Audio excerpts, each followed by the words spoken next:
Andalucía roza los 112 de tasa, suma 1.226 casos, el mayor dato desde primeros de septiembre y además 4 muertes, una de ellas registrada en Córdoba y 3 en Málaga. Con respecto a los datos provincializados por COVID, Sevilla es la provincia que más positivos contabiliza, con 359, seguida de la provincia de Málaga con 277. En cuanto a la atención hospitalaria, hay que decir que el Gobierno contabiliza 323 pacientes COVID en los hospitales andaluces y de ellos 70 en la unidad de cuidados intensivos. Hay que recordar que haya notificada de esta temida variante sudafricana del Omicron. Ya hay notificados casos tanto en la Comunidad de Madrid como en Baleares, con lo que, como siempre decimos desde aquí, hay que extremar la precaución, por supuesto, vacunarse por uno mismo y por solidaridad con los demás, y sobre todo seguir manteniendo esas medidas de distanciamiento, de higiene de manos y de uso de mascarilla, sobre todo en el interior de los establecimientos y cuando no hay buena ventilación. Hay que decir también, en cuanto a las novedades en torno a la COVID, que España va a recibir 3,3 millones de dosis de vacunas para niños de entre 5 a 11 años hasta enero, un anuncio que ha hecho la ministra Darias en rueda de prensa en el Consejo Interterritorial del Sistema Nacional de Salud. ¿Qué tal? Muy buenas noches. Les damos la bienvenida a Salud y Bienestar. Ya saben, como siempre, haciéndonos eco de esas últimas noticias relacionadas con la incidencia del COVID y la presión hospitalaria, que de momento está controlada, pero hay que ser cautos porque ya saben ustedes que con el COVID nunca está todo dicho, y estas nuevas variantes, según ha reconocido la propia Organización Mundial de la Salud, esta nueva variante Omicron podría incluso no ser muy, no letal, eso sí, pero sí hay que tener muchísimo cuidado incluso para esas personas que ya han pasado la enfermedad. Vamos ahora con otro tema de actualidad relacionado con esto. El Hospital Regional ha comenzado el ensayo de la vacuna española contra el COVID-19. La vacuna IPRA está pensada como una dosis de refuerzo para aquellas personas que previamente han recibido 2 dosis de Pfizer. Bueno, pues hoy es un día de enhorabuena, de manera que estamos francamente ilusionados y demuestra que el Hospital Regional Universitario de Málaga es un hospital puntero en el desarrollo tecnológico de investigación. Hoy, primer día de debut de la primera vacuna experimental IPRA española basada en una proteína recombinante. De manera que es un estudio que se llama de doble ciego, aleatorizado, y por tanto ni el paciente ni nosotros los investigadores conocemos qué dosis se le ha aplicado. Básicamente el estudio significa que utilizamos esta vacuna como dosis de refuerzo en personas que previamente han sido ya vacunados con 2 dosis de la vacuna Pfizer, y justamente tiene que concurrir el hecho de que hayan pasado 6 meses desde la segunda dosis. Esto, lógicamente, inicia ya un proceso de estudio, de análisis, de pruebas de embarazo, en el caso de que sea una mujer fértil, etcétera, etcétera, y por tanto eso nos permite saber si una persona la podemos elegir. Una vez elegido, la persona firma su consentimiento informado, se informa de todos los aspectos, de todos los detalles del seguimiento que hay que hacer hasta un año de este proceso, y por tanto significa que ahora mismo estamos en esa fase preliminar, estamos en la segunda visita, donde hoy pues iniciamos el proceso de inmunización a doble ciego, sin saber qué vacuna estamos aplicando a cada una de las personas, y por lo tanto consideramos que hoy es un día de enhorabuena para todos. Bueno, los voluntarios están nerviosos, siempre hay cierto nerviosismo, pero fundamentalmente me gustaría destacar 2 aspectos. Uno, que el personal sanitario pues ha respondido con prontitud a la llamada, por tanto significa que hay confianza, que son personas comprometidas con la profesión, comprometidas también con la investigación, y también tenemos incluso personas que son parientes de nuestros propios personales sanitarios, pero también personas de la comunidad, personas de la calle, de distintas edades, han mostrado muchísimos deseos de participar. Algunas han tenido que ser excluidas por razones de edad, por razones de enfermedad concomitante, por razones, digamos, de criterios de inclusión, pero realmente hemos tenido una respuesta al llamamiento que desde distintos medios se han efectuado, pues realmente sorprendente. Un proyecto ilusionante, como reconocía el doctor Oña a través de este vídeo. Vamos a hablar de más temas porque este miércoles, 1 de diciembre, se celebraba el Día Mundial de la Lucha contra el SIDA. Y además nuestra capital acogía un congreso importantísimo de GESIDA. Y bueno, para hablarnos de todas este tema, las conclusiones que han sacado de todo esto, porque hay que decir que participaban cerca de 700 expertos en la materia. Tenemos al otro lado a Rosario Palacios, que es secretaria de GESIDA. GESIDA es la Sociedad Española de Enfermedades Infecciosas y Microbiología Clínica, y ella es también responsable de enfermedades infecciosas del Hospital Clínico Universitario. Rosario, buenas noches.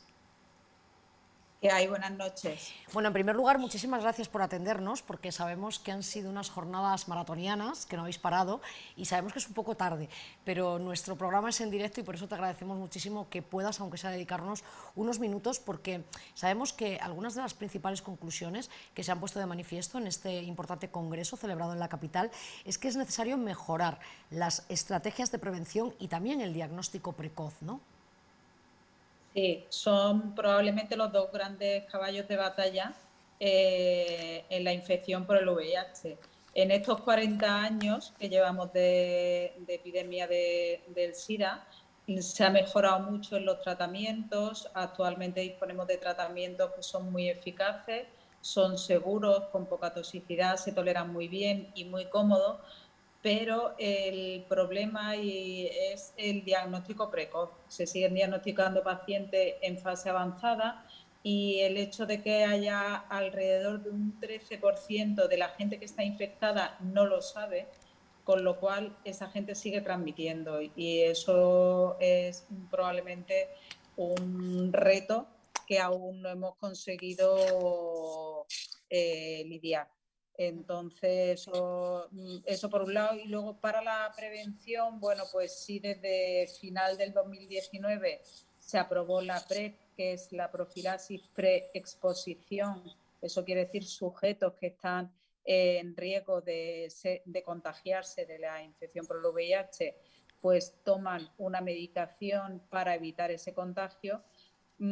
Eso se ha establecido en España de forma heterogénea, en algunos sitios se hace bien y en otros sitios no se hace tan bien, y también es una medida con la cual se espera que disminuya la incidencia de esta enfermedad.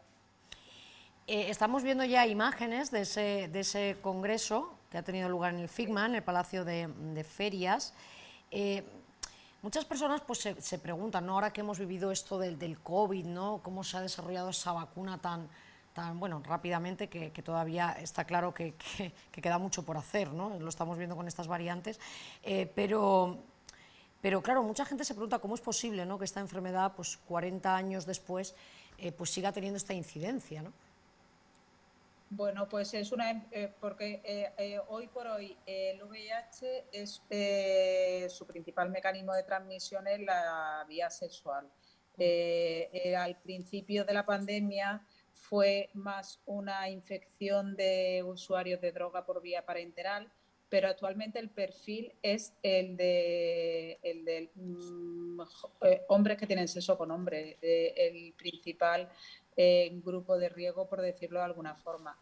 Y bueno, se puede prevenir de fácil forma mediante el uso de preservativos, pero eso es casi una batalla perdida. No, la gente sabe cómo se transmite, pero no acaban de tener ese tipo de precaución. Entonces hay que buscar otras estrategias y otras estrategias van pues también pues el diagnóstico precoz, intentar que todo el que esté diagnosticado, o sea, todo el que esté infectado se diagnostique y se ponga en tratamiento, porque quien está en tratamiento y tiene su carga viral suprimida, eso quiere decir que no se detecta virus en su sangre, aunque el virus esté en su organismo, esa gente no transmite el VIH, con lo cual si todo el mundo todos los infectados estuvieran diagnosticados y estuvieran en tratamiento, no se seguiría transmitiendo, ¿vale?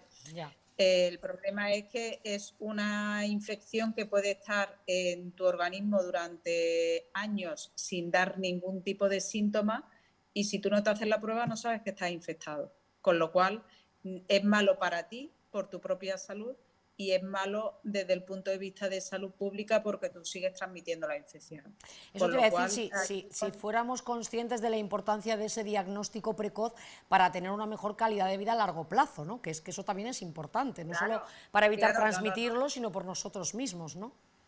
Sí, la importancia es tanto por la salud del que padece la infección, porque mientras antes te diagnostiques y antes te pongas en tratamiento, mejor va a ser tu pronóstico y podrás tener una vida prácticamente normal, tomando una medicación diariamente, pero bueno, una pastilla al día tampoco es...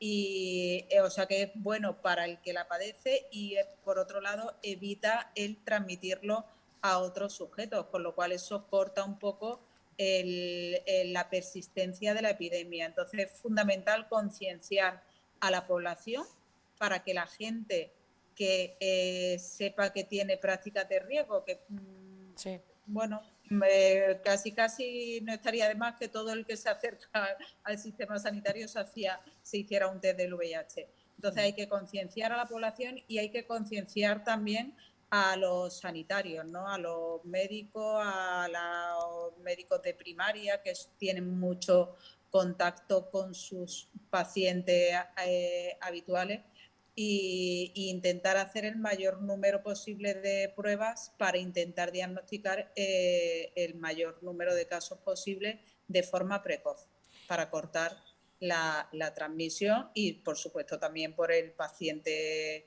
a título individual, ¿no? Por su propia salud. Precisamente esta era una de las demandas, ¿no?, que se hacen desde muchas asociaciones, ¿no?, que luchan y que han luchado, ¿no?, por visibilizar, ¿no?, esta enfermedad y han ayudado a los enfermos, ¿no?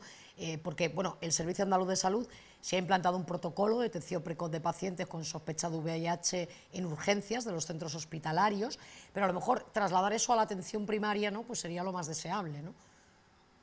Hombre, hay que empezar por algún sitio, ¿vale? Y siempre o sea, hay sujetos o pacientes en los que claramente hay que hacer el VIH y eso no se puede dejar pasar.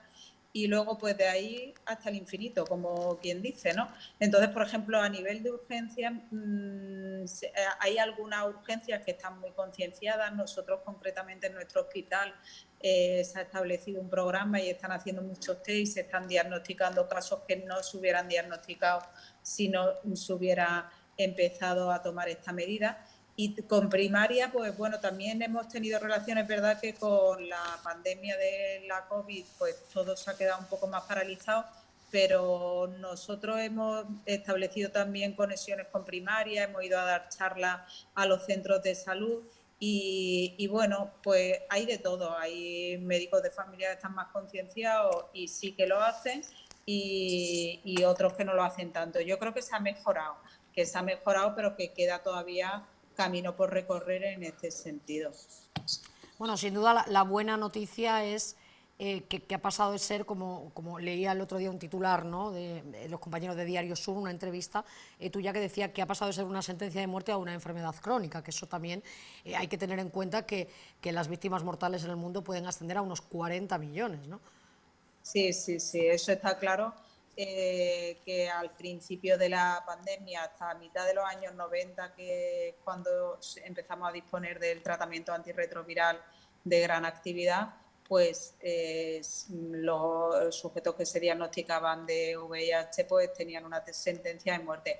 Hoy en día es una enfermedad crónica y en parte yo creo que eso también ha quitado un poco de miedo a la gente que sabe que está en riesgo porque, bueno, como que están más relajados, ¿no? Porque dice, bueno, al final pues me tomo una pastilla y ya está, ¿no? Se le ha perdido un poco el miedo a la enfermedad.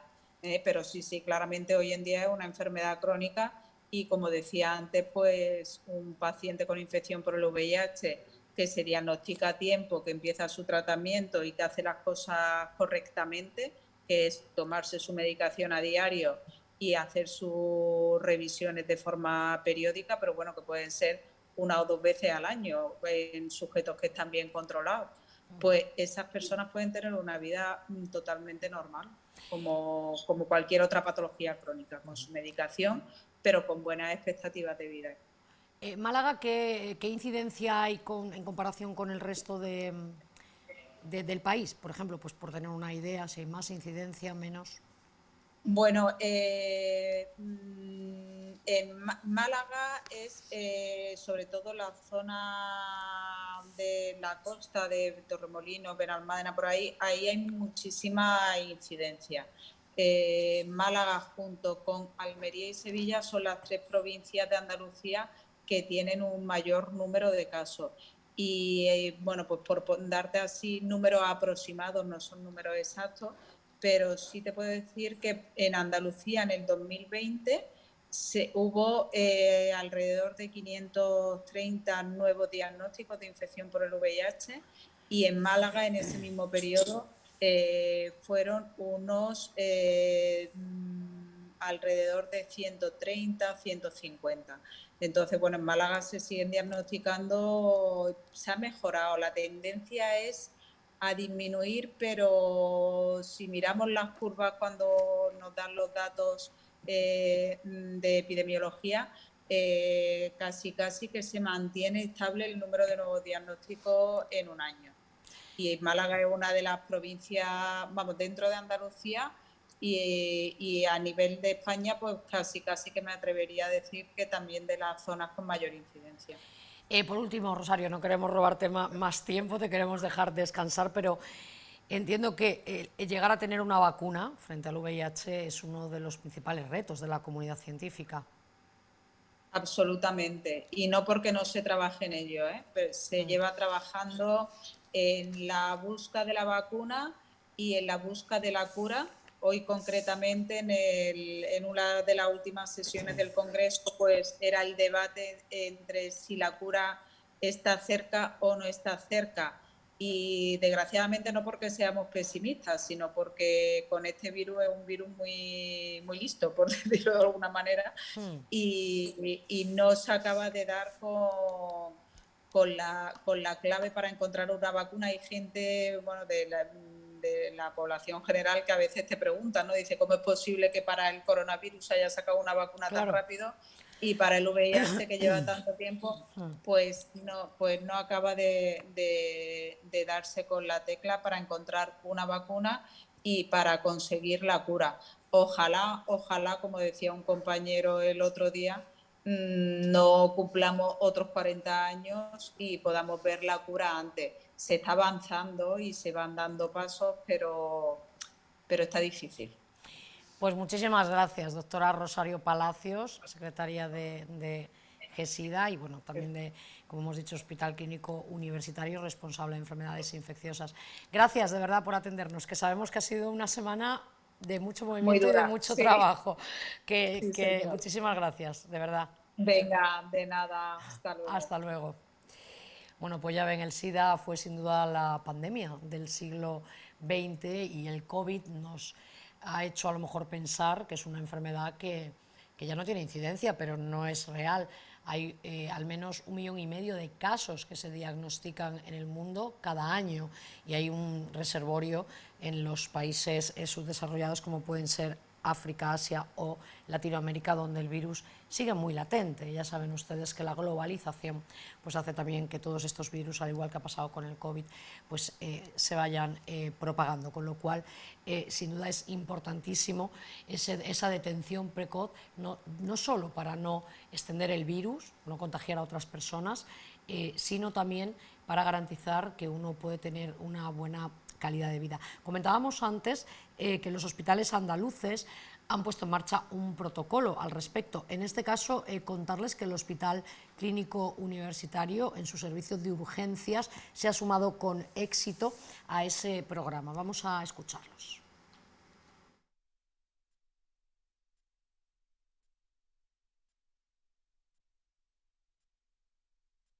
Hace un año se inició el proyecto porque se publicó un consenso de la Sociedad Española de Medicina de Urgencia y bueno, pues en ese consenso nosotros estábamos de acuerdo y empezamos con la implantación de ese protocolo para la detección precoz del HIV en las áreas de urgencia que son fundamentales en los hospitales. Nosotros, bueno, nuestra experiencia ha sido muy positiva, hemos detectado mucha serología, hemos hecho mucha serología, 529 en los últimos 11 meses, 10-11 meses, con un porcentaje de un 5% de positividad. Han sido 11 positivos y creemos que el porcentaje que se ha detectado pues, es un porcentaje muy exitoso, muy bueno, y que eso nos da pie a seguir actuando y a seguir participando en este proyecto. Y este 1 de diciembre, como os comentábamos, pues Málaga se sumó a ese Día Mundial de la Lucha contra el SIDA. Concretamente el Salón de Actos del Museo Thyssen acogía el acto central, ¿no?, donde tanto instituciones como la principal ONG dedicada a la defensa, ¿no?, de estos pacientes y a la visibilización de esta enfermedad, pues llevaba más de 30 años de lucha, ¿no?, contra el estigma social, ¿no?, que también arrastraba, mejor dicho, esta enfermedad. Hablamos de ASIMAS. Vamos a escuchar a su presidenta, Alicia Cueto, en un momento de la intervención en ese día tan señalado. En el territorio nacional tenemos que decir que Málaga fue de los primeros en reaccionar haciéndonos juntos, haciéndonos equipo. Primero como ASIMA, después la primera plataforma que se hizo a nivel autonómico, que era FASUR, ahí estuvo ASIMA. La primera plataforma nacional que fue FUNSIDA, ahí estuvo ASIMA. En la coordinadora que hay ahora, que es CESIDA, ASIMA está desde el principio. O sea que hablar de la historia del VIH es hablar de la historia de ASIMA. En realidad llevamos mucho tiempo haciendo lo mismo, que es llamar la atención, luchar con la discriminación que viene desde la ignorancia y promover actitudes que nos parecían que eran positivas para el mundo, para tener un mundo mejor. Lo hemos hecho de 1000 maneras diferentes, todos nos habéis visto o algunos. Hemos llamado la atención pues soltando globos, saliendo a la calle encapuchados, taconeando, repartiendo abrazos gratuitos, haciendo batucadas, besándonos por la calle, lanzando jeringuillas de ketchup. Cualquier cosita que se os ocurra seguramente la hemos hecho, y si no la hemos hecho es porque no se nos ha ocurrido. Ahora habéis visto que al entrar os han dado una tarjetita que es de lo que se lleva ahora, la cosa esta del calamar, que es algo tremendo, pero está de moda. Pues todas las herramientas son válidas para luchar contra el estigma que sigue suponiendo ser una persona portadora del VIH. ASIMA es un movimiento ciudadano independiente, y eso se dice muy pronto, cuidado. Es un movimiento social que hemos sabido mantenernos al margen de cualquier grupo político. Hemos tenido muy claro cuál era nuestro objetivo y allí hemos ido. No tenemos vinculación con ningún partido político. Tenemos simpatías con todo y tenemos acuerdos con todos los que consideramos que hacen políticas y hacen programas y hacen proyectos, bueno, pues que vienen a luchar contra la desigualdad, contra el estigma, con todas esas cosas que siguen estando presentes. Porque teníamos claro que la historia del VIH era SIDA es muerte y ahora es indetectable, es intransmisible. Pero para ese salto ha habido que achochar mucho, ha habido que hacer muchas cosas que ahora parecen naturales, pero hace nada las farmacias no vendían preservativos. Había farmacias que por cuestiones morales o por lo que sea se negaban a vender preservativos, por ejemplo. O todos me preguntáis ¿por qué la S de ASIMA? Pues porque ASIMA nace no como una reflexión ni nada de eso, nace con un diagnóstico y una realidad que es que había muchas personas que por el hecho de ser seropositivas estaban excluidos de un montón de derechos, de un montón de recursos, de residencias de ancianos, bueno, pues nuestro fin era dar respuesta a eso en concreto y atendíamos exclusivamente a hombres y mujeres portadoras del VIH. La ley ha cambiado, la situación afortunadamente ha cambiado, entonces manteniendo quienes somos, pues trabajamos con otras personas con independencia de que puedan tener o no el VIH, que son vulnerables de contraerlo por la situación de exclusión social. Para ser un movimiento tenemos que ejercer nuestro derecho a la denuncia y es lo que tenemos que hacer. Sabéis que el otro día, antes de ayer, la Consejería de Salud nos ha dado un premio con motivo de nuestra trayectoria en el VIH.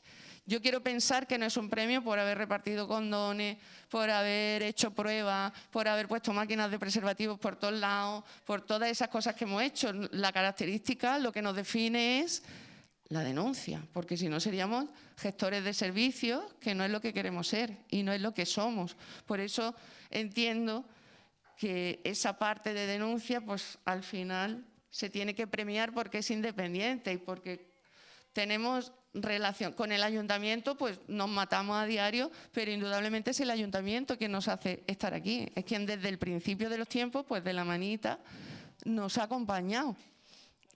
Bueno, y con el resto de administraciones y de grupos políticos, pues sabéis que hemos discutido 1000 veces y nos hemos acercado cuando habéis generado políticas que vienen en concordancia con nuestros objetivos.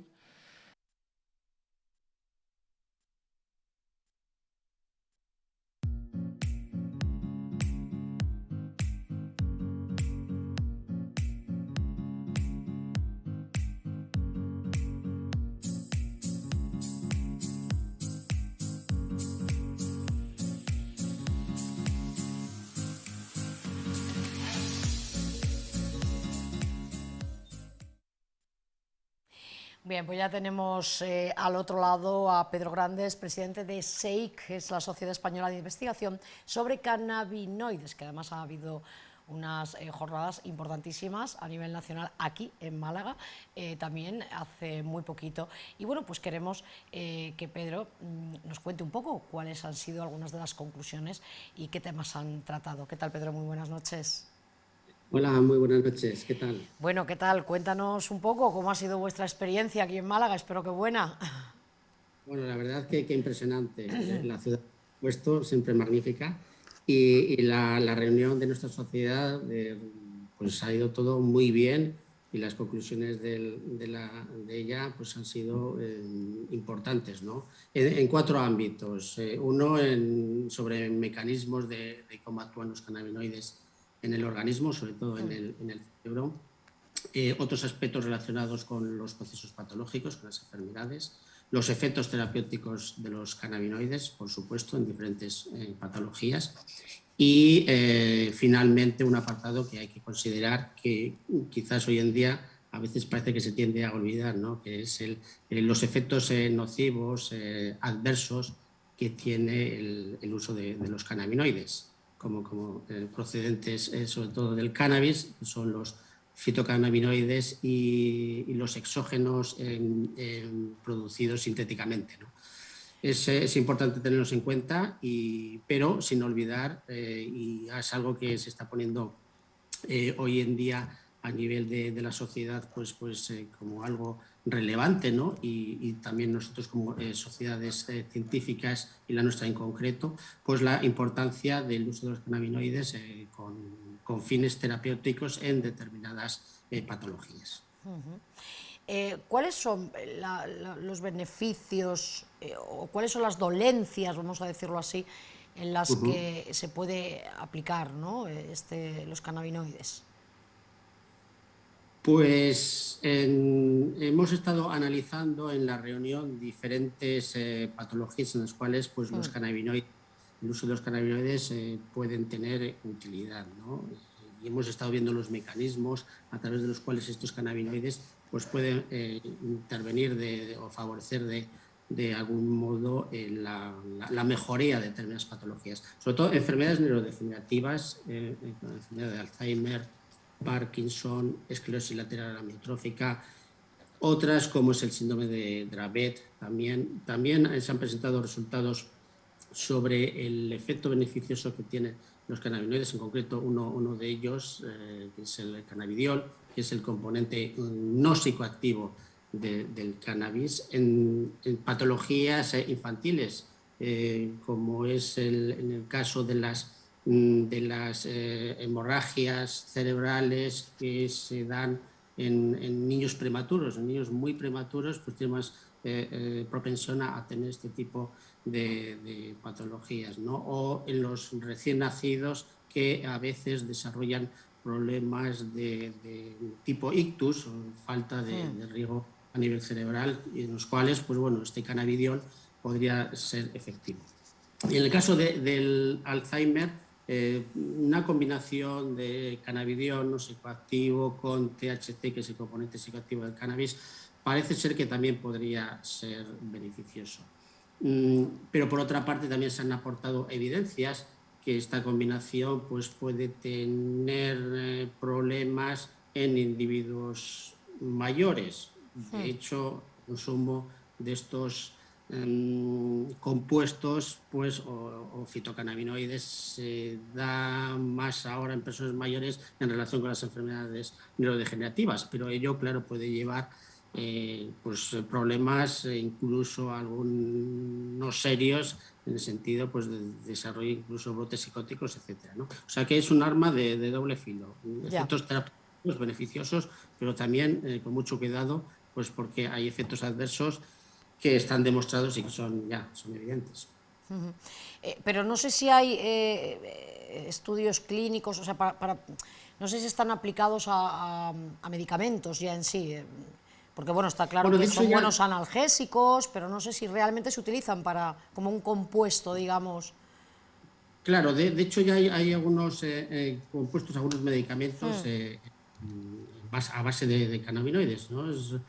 Por ejemplo, existe uno que es una mezcla de THC y cannabidiol que se emplea pues, en la esclerosis múltiple en el caso de esa espasticidad, esa rigidez muscular ya en fases avanzadas y que se asocia con dolor, ¿no? En ese caso se receta este medicamento. También hay otro que se utiliza pues, en las epilepsias intratables y severas en la infancia, ¿no?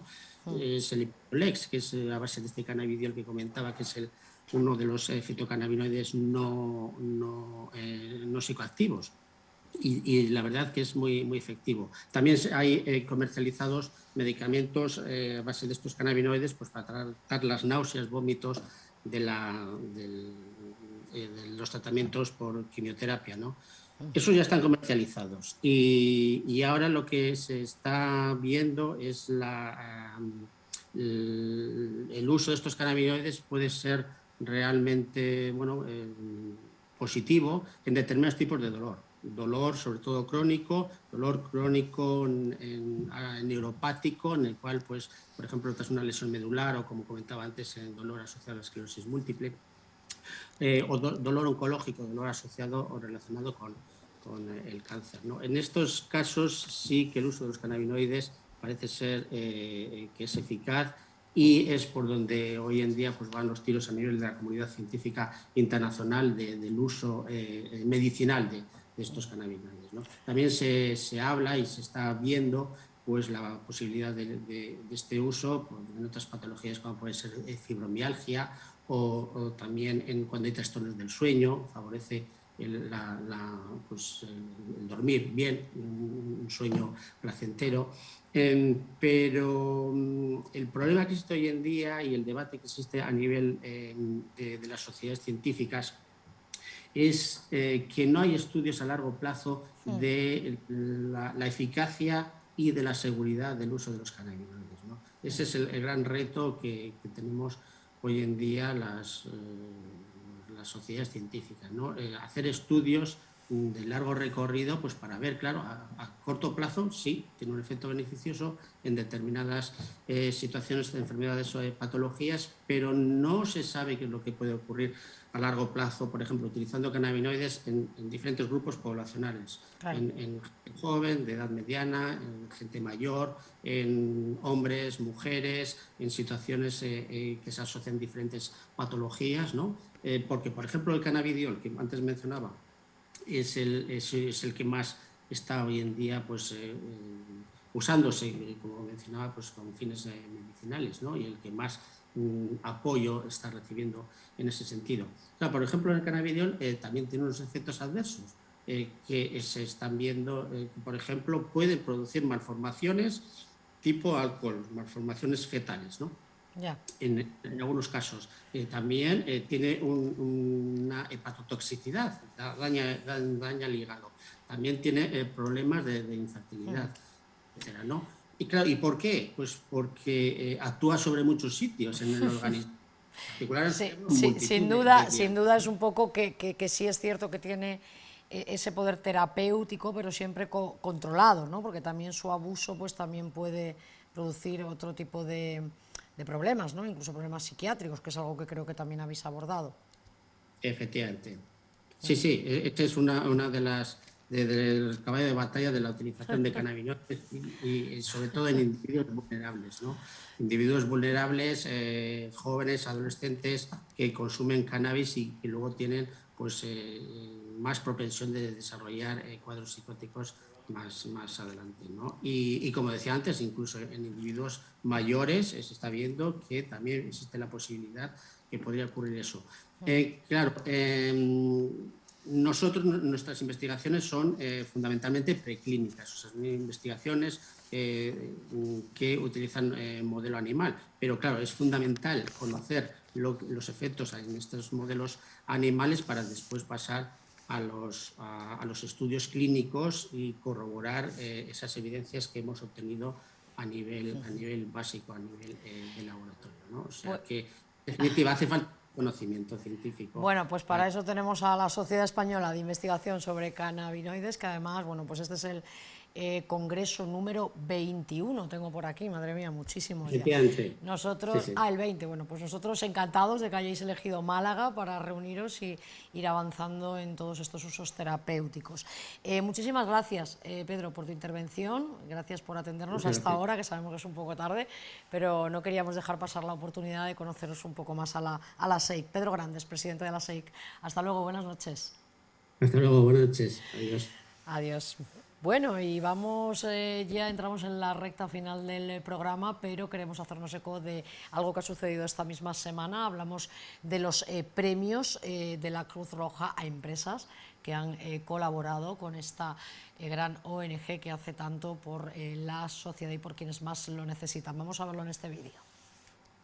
Años los que llevamos organizando este evento de reconocer a las empresas que colaboran con nosotros, con Cruz Roja, en la ayuda de las familias y de las personas más vulnerables. Es decir, en este caso es un esfuerzo dedicado al empleo, que es la puerta de la esperanza de muchos de los hogares y muchas de las familias de Málaga en estas situaciones tan complicadas. Entonces es necesario que por Cruz Roja pues que hagamos público ese reconocimiento a algunas de las más de 360 empresas que colaboran con nosotros de forma permanente. Hoy solamente es una muestra de ellas, pero son empresas que se comprometen con su trabajo, con su esfuerzo y sobre todo también con la ciudadanía. La verdad es que tenemos muchísima fortuna con las empresas que colaboran con nosotros de conseguir fidelizar el empleo de las personas más vulnerables y entonces estamos en torno un poquito por encima del 30%, tanto este año como el anterior a la pandemia. El año 2020 pues evidentemente está fuera de esas estadísticas y afortunadamente conseguimos que 1 de cada 3 personas que participan en nuestros cursos de inserción pues se reincorporen o se incorporen al mercado laboral. El nivel de atención a las personas sigue estando por encima de las 70.000 personas en la provincia de Málaga, que son números muy por encima de lo que teníamos en el año 2019. Es decir, que deberíamos intentar que estas cifras bajen con el esfuerzo de todos, con el esfuerzo de empresarios, de trabajadores, de instituciones, de organismos y de todos y cada uno de nosotros, ¿no? Es decir, tenemos que intentar volver a niveles de atención, digamos, poco más que testimoniales, ¿no? Es decir, el crecimiento de Cruz Roja, nuestro éxito, no es sino el fracaso social. Tenemos que intentar reducir esos números que hoy día pesan mucho sobre la economía malagueña. El voluntariado ha sido una de las grandes alegrías de la pandemia, aunque suene contradictorio, es decir, más de 1.500 personas se han incorporado al voluntariado de Cruz Roja, que tiene más de 6.000 voluntarios en nuestra provincia. En los momentos más difíciles, los voluntarios de Cruz Roja han estado ahí, al igual que los socios, es decir, ayudando y apoyando con sus cuotas o con su ayuda, en el caso de los voluntarios con su trabajo, la acción de Cruz Roja Española. Los voluntarios de Cruz Roja no son sino un reflejo de nuestra sociedad y somos afortunadamente una sociedad solidaria que apoya a los más vulnerables y ha sido una grata satisfacción la incorporación de esos más de 1.500 voluntarios a nuestra institución. Bien, pues estamos de vuelta y saludamos ya, tenemos al otro lado del teléfono a Mercedes Ballesteros, presidenta de la Asociación Fibrosis Quística de Málaga. ¿Qué tal, Mercedes? Muy buenas. Hola, buenas noches. Bueno, muchísimas gracias por atendernos también, que ya sabemos que es un poquito tarde, pero te vamos a entretener poquito tiempo porque hace una semana presentasteis vuestro calendario solidario y nosotros desde aquí pues queríamos hacernos eco de esa iniciativa, pues porque además imagino que han sido este tiempo con el COVID, ¿no? Ha hecho que las asociaciones pues no hayáis podido, ¿no?, hacer muchas de las iniciativas que hacéis para recaudar fondos, ¿no? Entonces ahora, bueno, pues es el momento de volver otra vez a hacer este tipo de acciones, ¿no? Para que la sociedad podamos contribuir, ¿no?, a toda esa labor tan importante que hacéis, ¿no? Sí, efectivamente, bueno, primero agradecer el espacio que nos dedicáis, que efectivamente las entidades que trabajamos por y para los afectados, en este caso de fibrosis quística, en nuestro caso concretamente, pues es de agradecer que nos deis visibilidad. Efectivamente, hasta la pasada semana se dio el pistoletazo de salida a un proyecto muy bonito. En nuestro Club Solidario ya tenemos varias ediciones realizadas que las hacemos con muchísima ilusión, y más en este año concretamente, que hemos vuelto tras la pandemia a reiniciar nuestras actividades que quedaron frenadas desde marzo de 2020. Lo estamos viendo, perdona que te interrumpa, mientras Sí. charlamos estamos viendo las imágenes, ¿vale?, que fue en Diputación, ¿no? Sí, fue Diputación, realmente solicitamos ayuda, colaboración en el tercer sector, el diputado señor Francisco José Martín, y sin ningún tipo rápidamente aceptaron nuestra propuesta para imprimir a través de FETMA lo que es la edición de nuestro calendario solidario 2022, y le hicimos la presentación oficial justamente en Diputación, lo que es la puesta en marcha ya del pistoletazo de salida, como le comentaba antes, para la distribución en la población malagueña, y bueno, y mucho más, porque realmente nos piden, gracias a Dios, de toda España, unidades de nuestro calendario, y las ofrecemos con un donativo realmente el que se quiera aportar, porque gracias a Diputación nos lo han podido hacer sin ningún tipo de costo, 1.500 unidades. Ah, qué bien, ¿no? Y ese donativo, ¿cómo podemos nosotros, las personas que nos están escuchando, los malagueños, que además sabemos que Málaga afortunadamente es un pueblo muy solidario, ¿cómo podemos participar, cómo podemos comprar este calendario?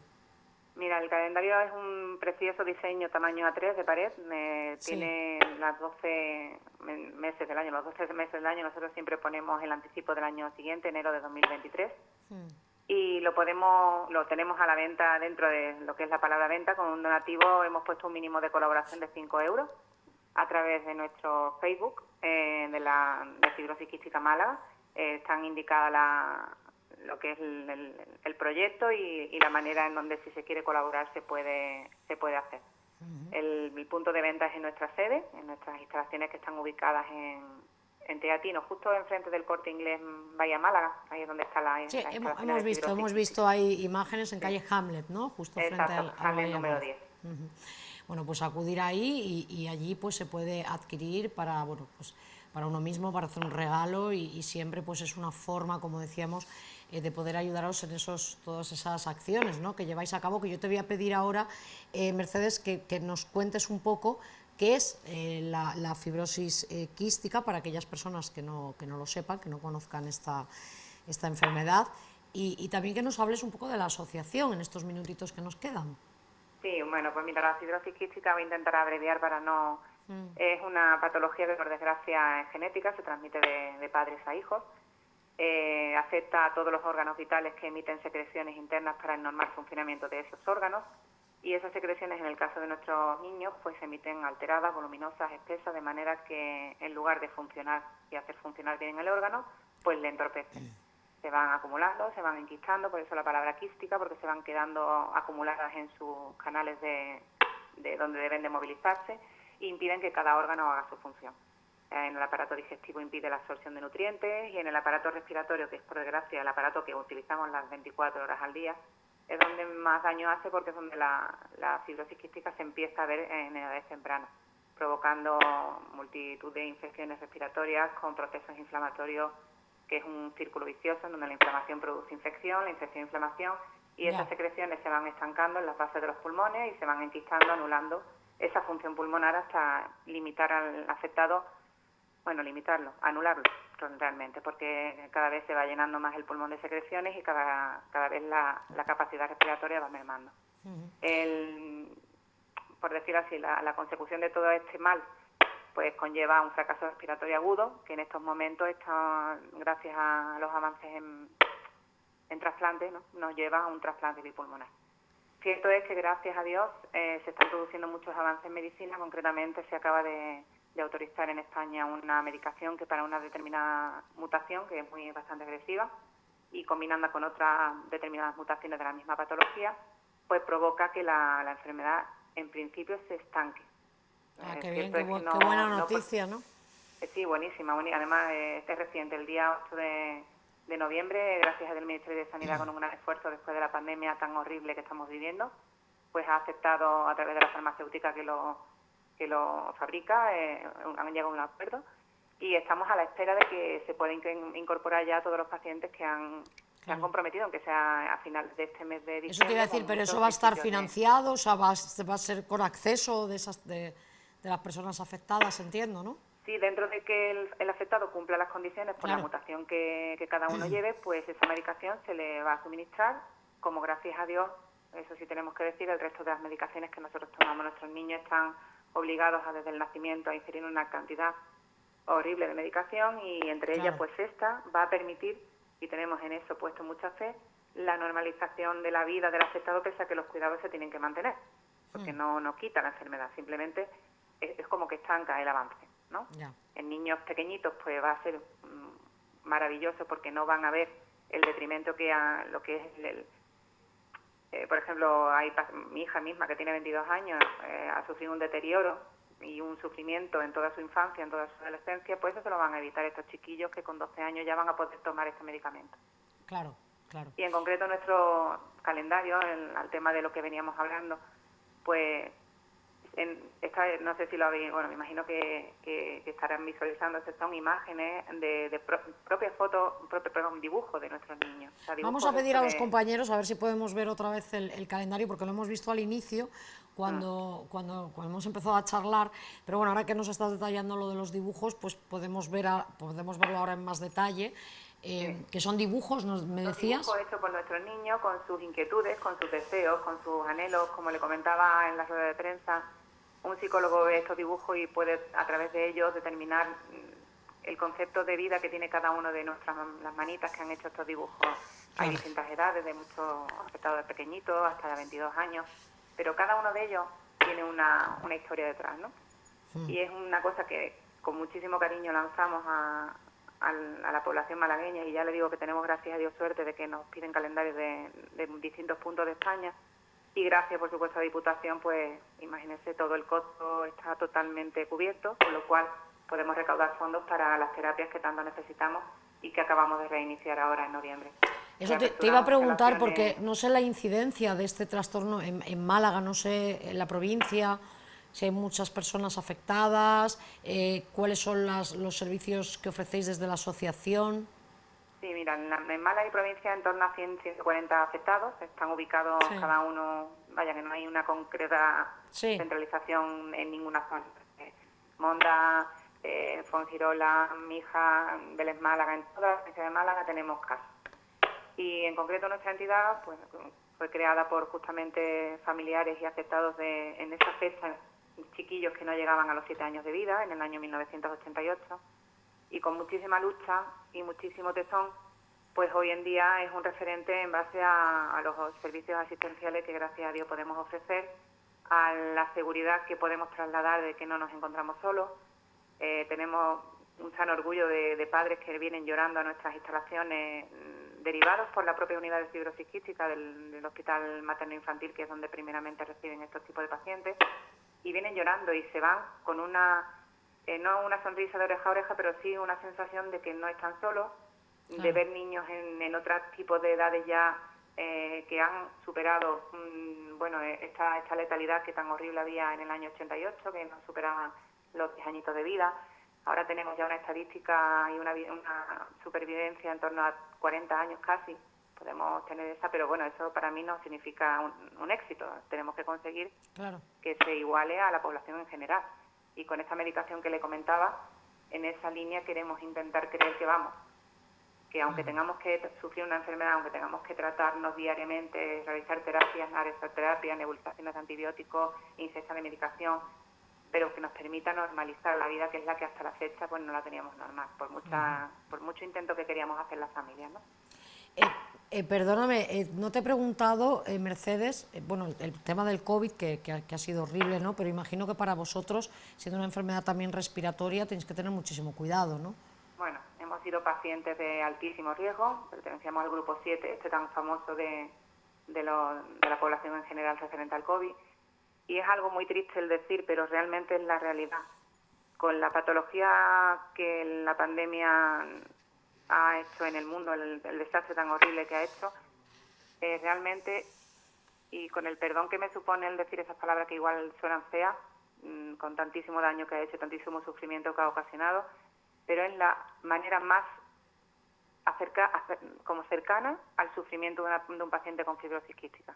Fíjate. El COVID ha ocasionado insuficiencia respiratoria, fracaso respiratorio agudo, muchísimos problemas respiratorios, todo en la misma línea, justo lo que fibrosis quística lleva sufriendo desde que se supo que la enfermedad existía, ¿no?